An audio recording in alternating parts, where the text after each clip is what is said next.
Bonjour, bonjour et bienvenue dans cette nouvelle vidéo de topologie. Alors, on va continuer l'étude de la connexité en parlant d'une autre propriété qui s'appelle la connexité par arc. Bon, alors, vous allez me dire, oh là là, encore une notion, est-ce qu'elle est importante ou pas? En fait, non. Alors, tu fais une vidéo sur un truc qui sert à rien? Alors non. La connexité par arc, en tant que telle, honnêtement, ça sert à peu près à rien. Sauf que, c'est beaucoup plus facile à montrer que la connexité et ça implique la connexité. Donc en fait, très souvent, pour montrer qu'un truc est connexe, la meilleure technique, c'est de montrer qu'il est connexe par arc. Et donc qu'il est connexe. Vous voyez, ça permet de, voilà, dans plein de cas, pourquoi ce truc-là est connexe? Regarde, il est connexe par arc. Ah oui, parce que sinon, connexe par arc en tant que tel, je vois pas de théorème de ouf qui sont super utiles. Alors évidemment, dans les commentaires, je sens déjà comme dire, mais si, c'est vachement bien, non. Mais bon. En tout cas, pour des élèves de L3 ou des gens qui préparent la grègue, c'est pas une notion fondamentale. Sauf qu'elle est vachement pratique pour démontrer la connexité. Donc c'est pour ça que je ne résiste pas au plaisir de vous en parler. En plus, c'est joli. Alors de quoi s'agit-il? Tout d'abord, on va se définir la notion de chemin continu entre deux éléments d'un espace topologique. Donc voilà, on prend un espace topologique, donc c'est-à-dire un espace sur lequel il y a une topologie, c'est un ensemble d'ouverts qui est stable par intersection finie, réunion dénombrable, tels que V et E sont des ouverts. Voilà. Donc on a notre topologie. Et donc vous savez que ça permet de déduire une notion de limite de suite, limite de fonction, etc., de fonction continue et tout le tralala. Je ne refais pas tout l'historique. Donc on a un espace topologique, on prend deux éléments dedans. Qu'est-ce que c'est qu'un chemin qui relie x et y dans mon espace topologique? Ça va être simplement l'image d'une application de 0,1. Alors attention, pas 0,1, que la connexité c'était 0,1 entre accolades, ça veut dire juste le nombre 0 et le nombre 1.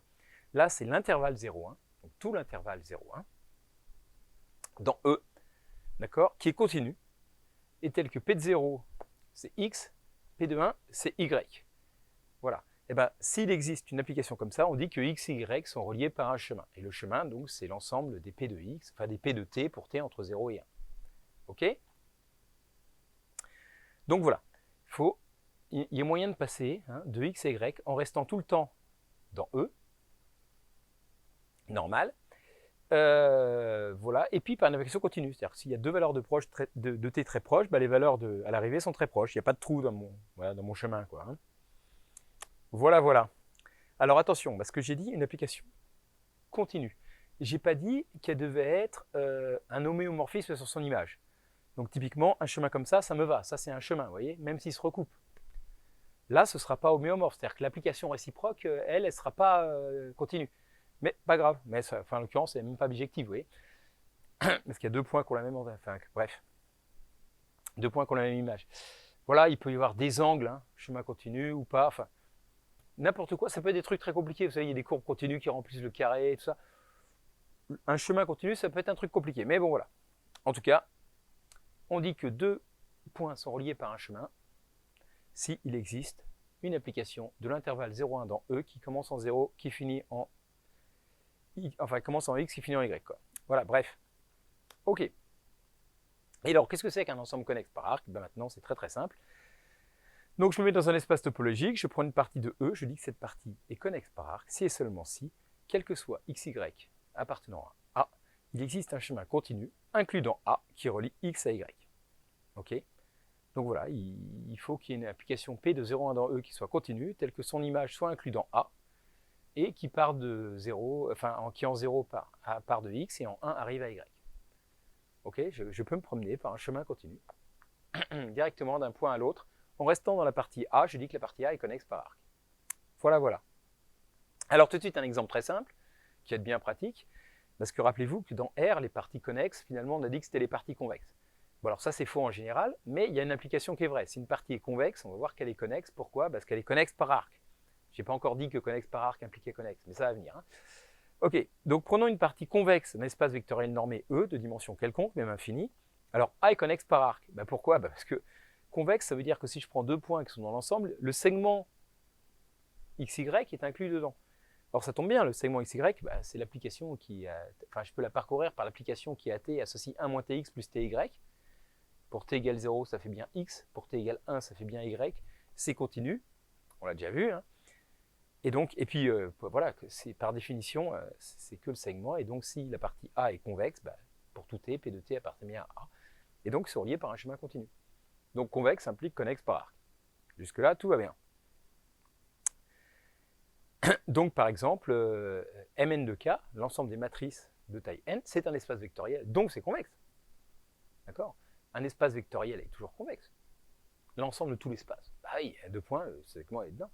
Donc tout espace vectoriel est connexe par arc. Donc tout espace vectoriel est connexe, d'après le théorème qu'on va voir maintenant, qui dit que voilà, si A est une partie connexe par arc, alors A est connexe.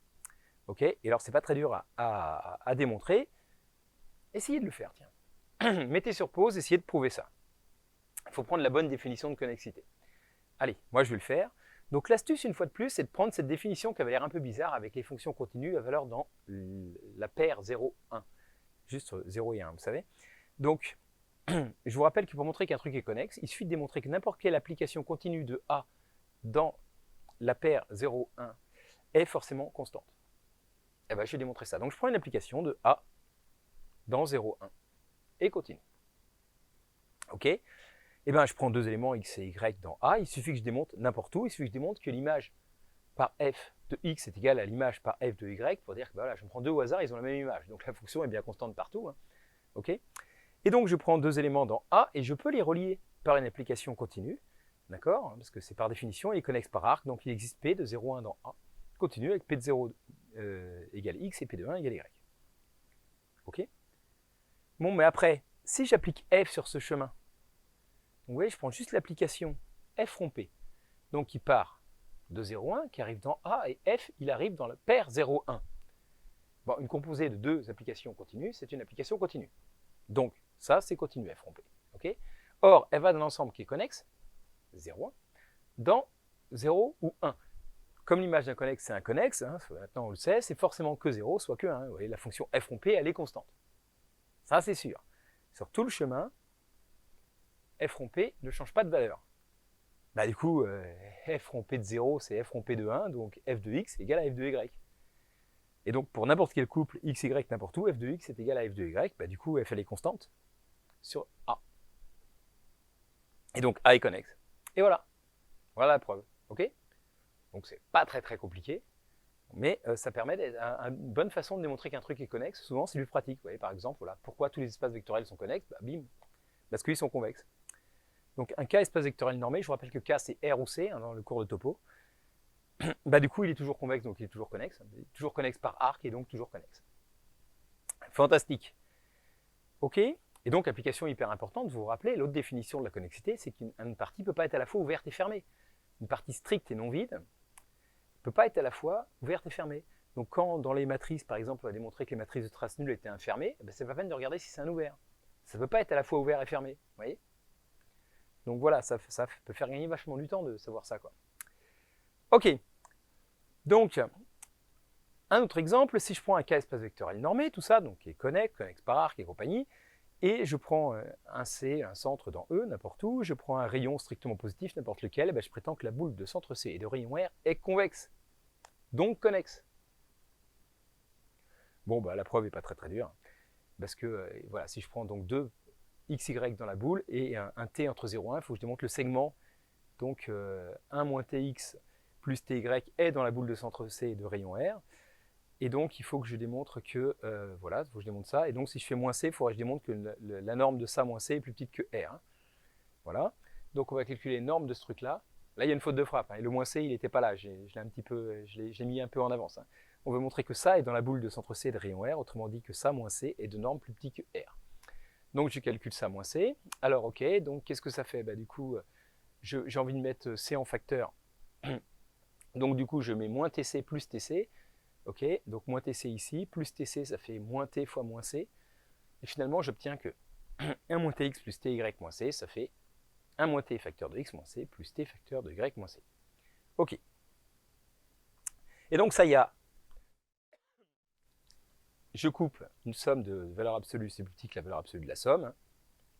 Plus petit que norme de 1 moins T, X moins C, je sors le 1 moins T qui est positif parce que T est entre 0 et 1. Plus petit qu'un moins T, norme de X moins C, plus T, norme de Y moins Z. Ça, c'est plus petit que R, c'est plus petit que R. Hop, game over, c'est plus petit que R. Et voilà. Donc on est très heureux. La boule de centre C de rayon R est convexe, donc connexe par arc, donc connexe. Et du coup, on pourrait se poser la question. Et les boules d'un espace métrique? Réfléchissez un peu. Est-ce que c'est encore forcément connexe, une boule dans un espace métrique ou pas? Normalement, si vous avez bien bossé jusque-là, vous avez déjà eu pas mal d'exemples pour répondre que non. L'exemple le plus simple, c'est de se mettre dans N. Dans N, vous savez, la topologie induite, donc c'est la même distance que dans R. Hein. Ok, bah la boule de centre 1 et de rayon 2, c'est l'ensemble des entiers qui sont à distance plus petite que 2 de 1. Bah, il y a 0, il y a 1, il y a 2. Bah, ça, c'est pas connexe. Vous le voyez bien, c'est 3 singletons, d'accord. Il y a des points isolés, tout ça, hein, donc voilà, on l'a déjà vu, ça ne peut pas être connexe. Hein. Ok, ok. Très bien. Alors, les sommes des matrices diagonalisables. Ah, ça c'est embêtant. Je prétends que c'est connexe par arc. Bon, dire, est-ce que c'est convexe? Là, le truc, c'est que c'est pas convexe. Du coup, comment on va faire? Alors déjà, on va regarder ça. Pourquoi je dis que c'est pas convexe? Si je prends deux matrices diagonalisables, est-ce que 1 moins t fois a plus t fois b, c'est forcément diagonalisable? Alors, on va chercher a et b diagonalisables, tel que a plus b sur 2, le milieu n'est pas diagonalisable. Alors pour ça, c'est toujours bien, et c'est pour ça que je fais cet exo, pour vous rappeler le prototype des matrices diagonalisables et pas diagonalisables en 2-2. Le prototype d'une matrice pas diagonalisable, c'est une matrice triangulaire avec les mêmes valeurs propres sur la diagonale et quelque chose au-dessus. Une matrice pas diagonale, vraiment triangulaire. Là, ça ne peut pas être diagonalisable. Là, que ce soit 0,0 ou 1,1 ou 3,3, c'est pareil. Pourquoi? Parce que si ça, c'était diagonalisable, ce serait semblable à la matrice nulle. Or, bah, si c'est semblable à la matrice nulle, c'est la matrice nulle. Or, ça, c'est pas la matrice nulle. Donc celle-là, elle n'est pas diagonalisable. Et c'est pareil avec 2,2. Hein. C'était diagonalisable, ce serait semblable à 2 fois identité, donc ce serait égal à 2 fois identité. Parce que 2 fois identité fois pp-1, ça fait 2 fois identité. Ok. Donc ça, voilà.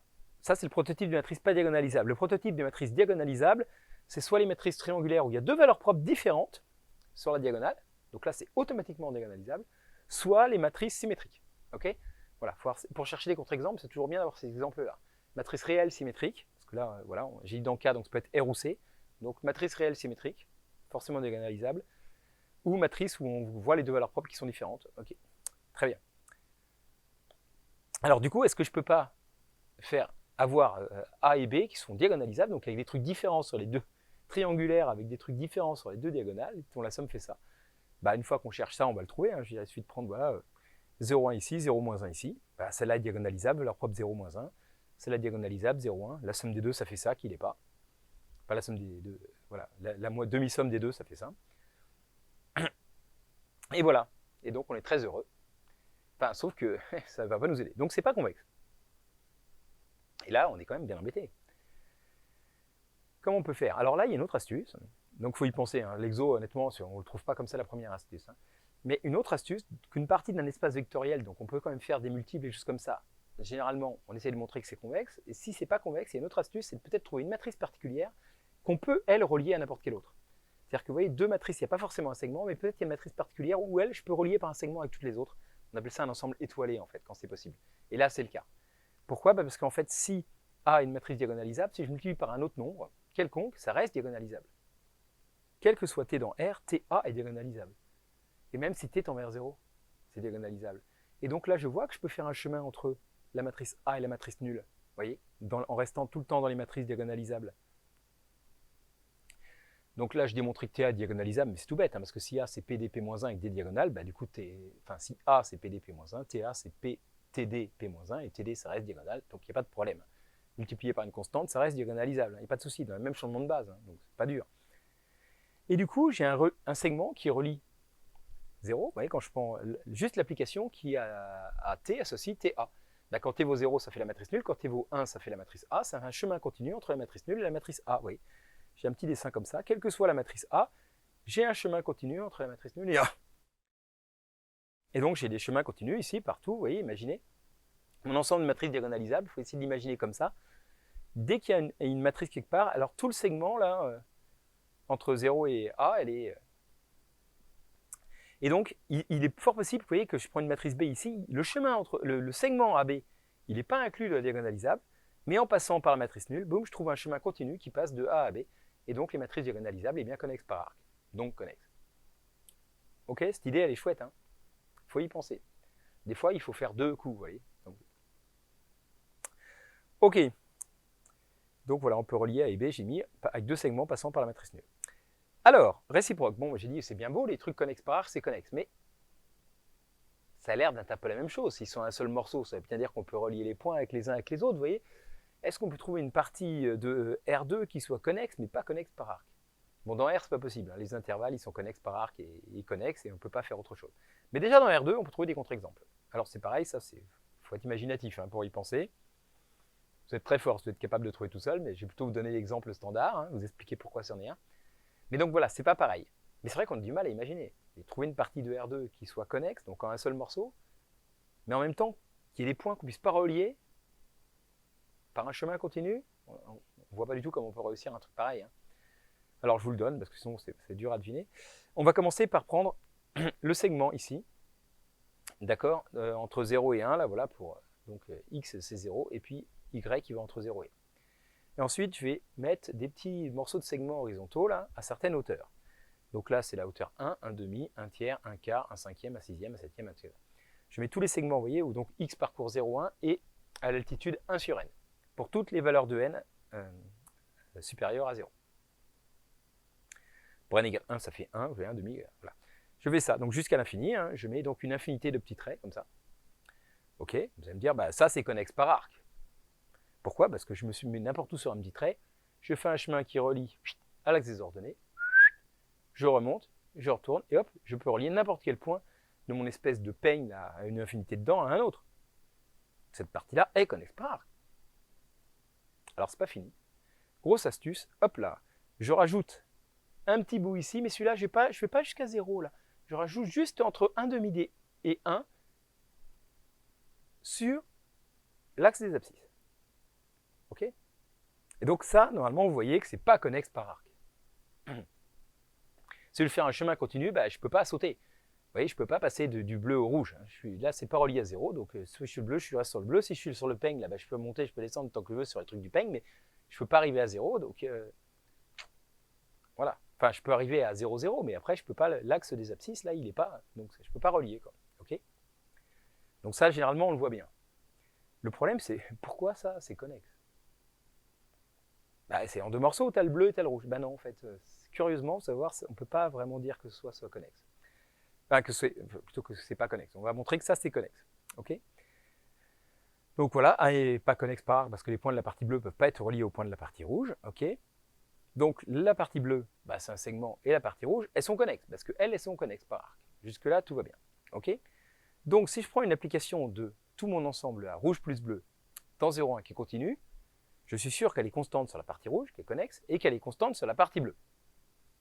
Mais a priori, pourquoi elle ne pourrait pas valoir 0 sur le rouge et 1 sur le bleu? Pourquoi c'est pas possible ça? Ok?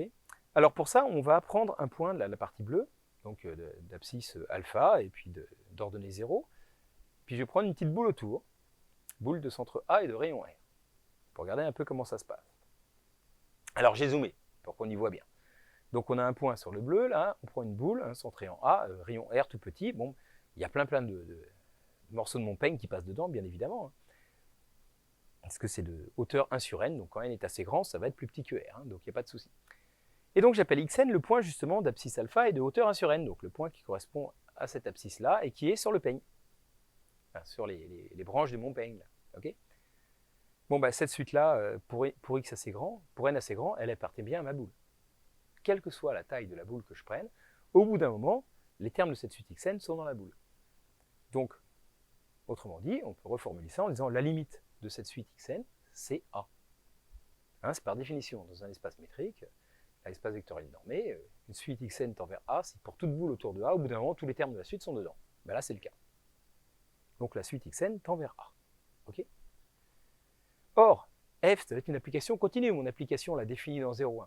Donc la limite de f de xn, ça doit être f de A. Il faut que ça continue, ça respecte la limite des suites. Vous voyez, une suite xn tend vers A, la limite f de xn doit tendre vers l'image de A.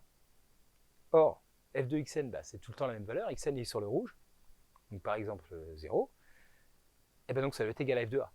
Donc la valeur sur le bleu doit être égale à la valeur sur le rouge. Ok? D'accord? Donc, vu que f de xn, de toute façon, c'est une constante, hein, pour tout n. Hein. Donc cette suite f de xn, elle est constante. Ça, j'ai déjà vu, parce que le rouge était connexe. Donc une suite constante, sa limite, c'est elle-même. D'accord? Donc pour tout n, f de xn, qui est une suite constante, c'est égal à f de A. Et donc, il y a des points rouges de la même image que le point bleu, et donc bah, ça veut dire que ma fonction f était constante, surtout automatiquement. L'application continue sur le rouge plus le bleu est forcément constante, donc le rouge plus le bleu, c'est connexe par définition 3, qu'on a vu dans la vidéo précédente. Incroyable, hein? Voilà, l'application f est constante, donc A est connexe.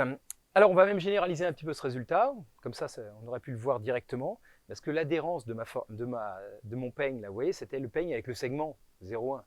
Je pense que vous voyez, les points qui touchent, tous les voisinages touchaient le peigne, bah, c'est les points, il fallait rajouter le segment d'ordonnée 0 et 0,1, vous voyez, pour l'adhérence. Bah là, je généralise ça. Si je prends n'importe quelle partie, donc je prends une partie connexe A, et je prends n'importe quelle partie B qui contient A, mais qui est inclus dans l'adhérence de A, alors B est connexe. Donc en particulier, je suis en train de dire si A est connexe, son adhérence à barre est connexe. Mais même n'importe quelle étape intermédiaire entre A et A barre est forcément connexe. Et en plus, ça, c'est pas dur à démontrer. Vous voyez, donc ça généralise pas mal l'exemple qu'on vient de voir. Et donc, si on prend, bah, toujours pareil, l'astuce de cette fonction-là, vous voyez, pour démontrer les choses théoriques, cette définition-là est quand même hyper pratique, hein. Si je prends une application de B dans 0,1 qui est continue, bah alors la restriction à A de ça est continue. Normal, hein, on l'a déjà vu, restriction de fonction continue, c'est continu. Mais A est connexe, donc la restriction, elle est constante. D'accord? F, quand je le restreins à A, il prend tout le temps la même valeur. J'appelle C la valeur de F sur A. Après, si je prends un point B de B, bah, comme il est dans l'adhérence de A, par définition, ça veut dire que la limite quand x tend vers B pour x appartenant à A de f de x, elle existe. D'accord? Parce qu'on peut définir pour n'importe quel point adhérent à A la limite de f quand x tend vers A. Quand x tend vers B, je veux dire. Donc voilà, c'est une constante. Okay, je peux définir cette limite. F de x est constante sur A. Donc la limite quand x tend vers B, f de x, bah, c'est de cette constante, c'est la constante. D'accord? Donc il n'y a pas de problème, hein. On peut définir cette limite, f vaut c, et puis comme elle est continue, bah, du coup, la limite quand x tend vers de f de x existe et vaut aussi f de b, donc f de b est égal à c. Voilà, en gros, c'est le même raisonnement qu'on a fait avant, mais au lieu de le faire sur les suites, je le fais sur les fonctions, hein. Mais c'est vraiment l'idée, quoi. Vous voyez, c'est quand je suis dans l'adhérence de A, il y a une suite, j'aurais pu faire avec une suite d'éléments de A qui tend vers B, et donc f de cette suite, c'est constante, ça tend vers f de B, et donc voilà, donc f est constante surtout. C'est exactement le raisonnement qu'on a fait sur le peigne, en fait, hein, sauf que je le fais avec des fonctions pour changer un peu, quoi. Ok, donc voilà, donc f de b égale c, donc f est constante sur b, et donc b est forcément connexe. Ok, et ça marche pour n'importe quoi qui est contenu, qui est formé de points adhérents à A, quoi. Donc voilà, donc l'adhérence est connexe, et puis etc., etc. Ok, très bien. Allez, un petit exercice, vrai ou faux? Alors à vous de me répondre, vous aurez la correction dans une vidéo ultérieure, hein. Si je prends deux espaces topologiques, une application continue entre l'un et l'autre, et si B est une partie connexe de l'espace d'arrivée, alors que l'image réciproque de B est forcément connexe. On a vu que l'image était connexe, est-ce que l'image réciproque est forcément connexe? Si E est un espace métrique, toute boule ouverte de E est connexe. On a déjà vu la réponse dans cette vidéo, vous devez savoir. Un petit peu plus subtil, bon, pas tellement, mais un petit peu quand même. Si E est un espace métrique connexe, alors est-ce que toute boule ouverte de E est connexe? Voilà, donc là, il faudra peut-être un peu plus réfléchir. D'accord? Si je prends E, un espace topologique quelconque, A, B et C, trois parties de E, si A est inclus dans B, qui est inclus dans C, et si A et C sont connexes, alors B est forcément connexe. Pareil, vrai ou faux? Et puis ensuite, c'est peut-être la plus importante, j'ai déjà donné la réponse avant tellement c'est important, si je prends un K espace vectoriel normé, et si A est un ouvert non vide de E strictement inclus dans E, qui n'est pas égal à tout E, alors A ne peut pas être enfermé de E. Voilà, voilà. Vrai ou faux? Très bien. Donc ça, je vous l'ai déjà dit, hein. C'est remobiner. Ok, très bien. Allez, un deuxième petit exercice.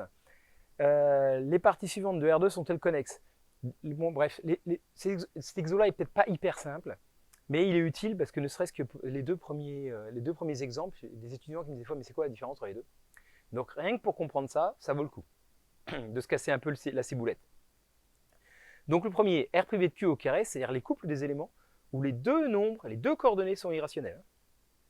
C'est R privé de Q croix R privé de Q. Donc premier terme AB avec A qui n'est pas rationnel et B qui n'est pas rationnel. Alors que R2 privé de Q2, c'est des couples privés des couples de deux rationnels. Ok? Donc c'est-à-dire qu'un des deux, au moins, est irrationnel. AB avec un des deux. Voilà, la première c'est A et B sont irrationnels, la deuxième c'est A ou B sont irrationnels. Donc c'est pas la même chose. Ok, puis il y en a un qui est connexe et pas l'autre. À vous de voir lequel et de le prouver. Et ensuite, cet ensemble, là, dessiné en rouge, tiens, pour voir, là. Est-ce qu'il a un seul morceau ou pas? Alors, j'ai deux branches, là, vous voyez. Donc, la première, bah, c'est juste l'axe des abscisses avec x positif. Hein. Donc, voilà, l'ensemble des couples x0. Comme ça, jusqu'à l'infini. Mon dessin s'arrête, mais c'est jusqu'à l'infini. Et puis l'autre, le graphe de la fonction x1 sur x. Comme ça, pareil pour x jusqu'à l'infini, là.